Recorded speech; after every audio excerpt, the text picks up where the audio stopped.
Hey, greetings from Colorado. Hope that you enjoyed seeing that video about Artemis. And just wanted to share one other little piece just in to kind of give it some context because they talked about sending astronauts back to the moon. Well, just wanted you to know these are actually the 18 astronauts NASA's already selected. They are training, they are getting ready. They're probably, we estimate, 2 years away from actually flying on board Artemis because it's got to be certified, tested, a lot of work yet to be done. But from these 18, the folks you're looking at, one of them is going to be the next human being to step on the moon, which is pretty amazing to think about. And I get super excited about it. This gentleman up here, Joe Acaba, met Joe back in 2003. He's actually a middle school science teacher. We had a lot in common. And he's been working with NASA for the last 19 years already, but is staying in there. He's one of the most experienced astronauts in this group. And he, in fact, might be part of that first crew to go back to the moon. So definitely I'm watching just like everybody else to see kind of where Artemis goes.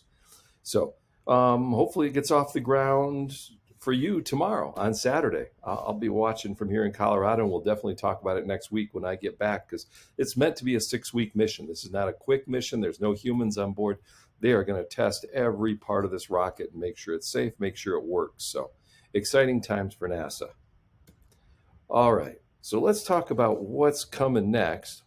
And that is, let me see if I can get my slides to go forward here. There we go. All right.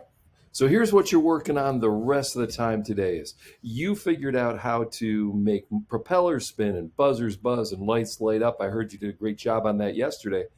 Now the question is, can you take that energy that makes something move and engineer a structure that then can be attached to a pen and make something scribble on a piece of paper?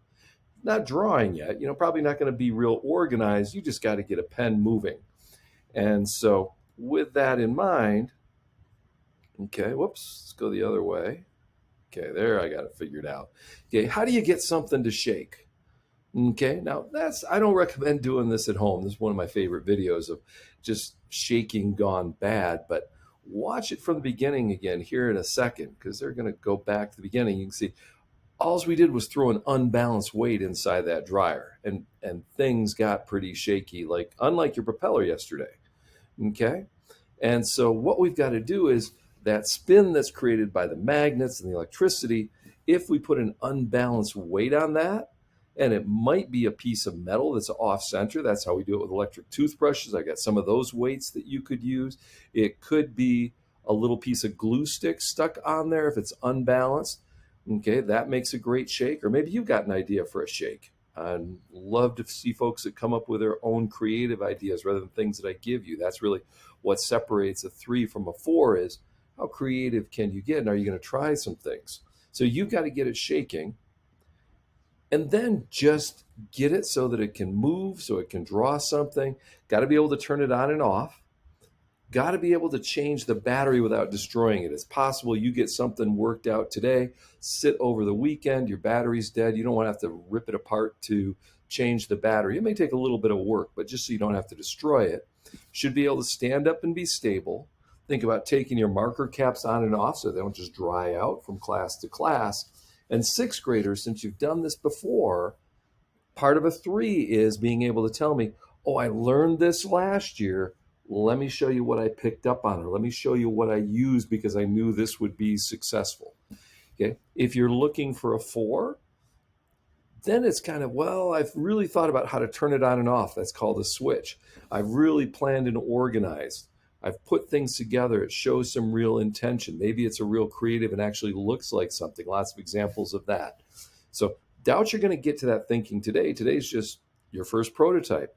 And we won't even pull out the hot glue because at first it's just masking tape that's going to hold it together. Okay? And your last decision is, are you going to do this by yourself? Are you going to do it with a partner? I truly don't recommend 3 people. It really is too much. If 3 people are working together, I say make 2 robots out of the 3 of you. Okay. And also talk about who's going to get this robot when you're done so we don't have situations like this. So looking forward to seeing what you do, and I'll see you next week on Wednesday.